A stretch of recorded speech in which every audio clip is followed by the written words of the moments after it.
Hi, my name is Kendra, and as you can probably tell, I'm an avatar. I work for Pat and Warner, and they run Warner's Tree Surgery. Warner has been treating sick trees for over 50 years, and Pat has been answering the phone, talking to the customers and lining up work, and basically doing everything else that needs to be done. Warner is making a series of videos that hopefully contains all the things he's learned about trees over the last 50 years. This is the third video in the series. It's about the danger the ash fly poses to the Tangelo trees. If you would like to help us get the word out to other people, this would be a good time to like this video and subscribe to our channel. Thank you.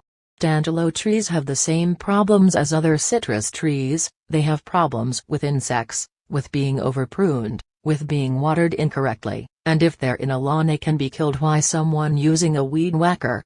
You see, all citrus trees have thin bark. Once you go completely around the bark with the weed whacker, the tree will die. Most of the insects that harm citrus trees have natural predators, however there are very few that are lethal. The insects that have a natural predator will be controlled before they can seriously affect the health of the tree, because they'll be eaten by either another insect, or by a bird. So, for a long time insects weren't really a problem with citrus trees. The insects that will kill citrus trees are usually not a problem in residential neighborhoods, because the pathogens that they carry have very short lifespans. They are, however, a threat to citrus trees in orchards. Practically speaking, there's really no way to identify the species of many of the small insects that are in a citrus tree. It takes the government years to identify a new pest, and to do that, they have to take samples from many neighborhoods. Plus they've got all the fancy lab equipment to work with, and at least one person with a doctorate, plus 3 or 4 people that are working on doctorates, and even with all that stuff, sometimes it takes years to identify a new insect. If you go to my website at Warner's Tree Surgery, come and look at the section of it on citrus trees, you will see many insects that carry disease, and generally the leaf damage looks alike. When someone comes out to look at your sick trees, they will probably give you the name of the insects that are damaging your trees.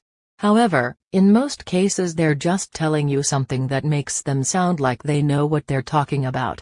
What's important to know is that there are 2 insects that have no natural predators.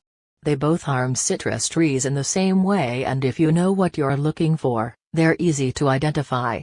These 2 insects harm citrus by interfering with the tree's ability to store energy. Let me explain. When a citrus tree starts to blossom, it draws on the reserve energy that is stored in the branches, the trunk and the root system of the tree, in the form of oils, sugar, and enzymes, and it uses all of the energy the leaves produce plus a lot of the stored energy to make the fruit, and to defend itself against insects, and soil-borne fungus, which is in the root system. When the fruit is finished, the tree starts putting the energy back into the roots, the branches, and the trunk. It's like putting money back in the bank. After you've taken it out for an emergency. If the tree has damaged leaves, or if it's overpruned, or if it doesn't get enough water, the reserve energy gets depleted. In the case of the insects that damage the leaves, that I'll be talking about in a minute, it takes about 4 years to deplete the stored energy of a tree.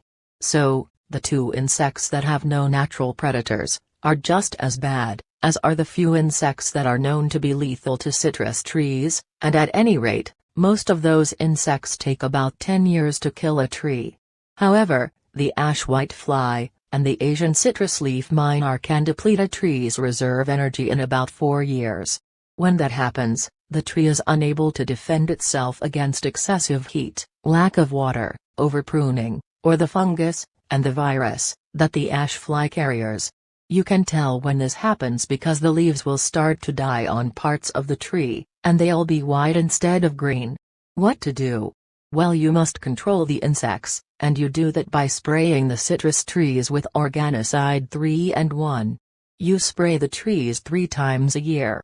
You spray in February, April, and in November. Each one of those months, you need to spray the tree 3 times, 7 days apart.